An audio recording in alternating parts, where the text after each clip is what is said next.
এমন ভাবনা যেন আমার মাথায় কোনোদিনও না আসে।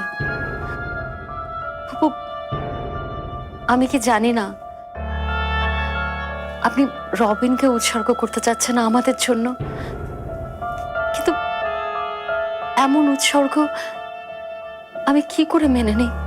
শাম্মী, তুই যতই না করিস, তুই উৎসর্গই বলিস আর কোরবানি বলিস, আমি রবিনকে তোর আর ইমরানের জন্য দান করলাম, আর ওদের সন্তান আমি উপহার হিসেবে তোদের দিলাম।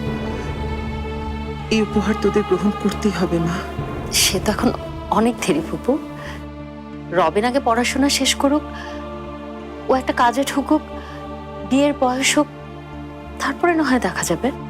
তুই কি জানিস রবিনের বাবা যখন আমাকে বিয়ে করে তখন তার বয়স কত ছিল? 3 বছর আমার সাথে সংসার করার পর সে চাকরিতে জয়েন করে। আমার বয়স হয়েছে, আমি এখনই রবিনের বিয়ে দিতে চাই, আমি এখনই দেখে যেতে চাই।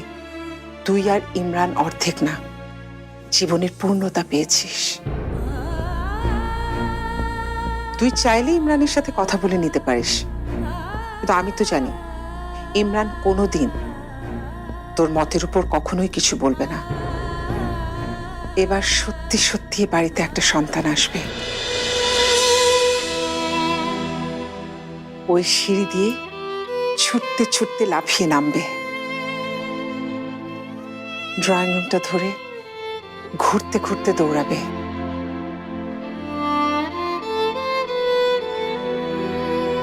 তাকে জোর করে আমি খাওয়াতে চাইবো, আর সে চিৎকার করে বলবে মা মা।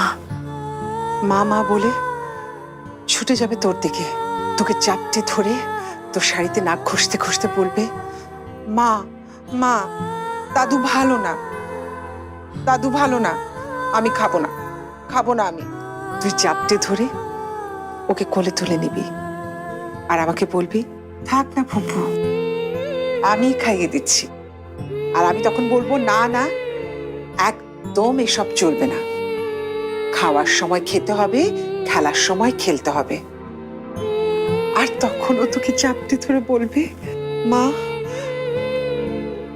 তোর ঘাড়ে নাক ঘষিয়ে আদর করে ডেকে বলবে মা মা।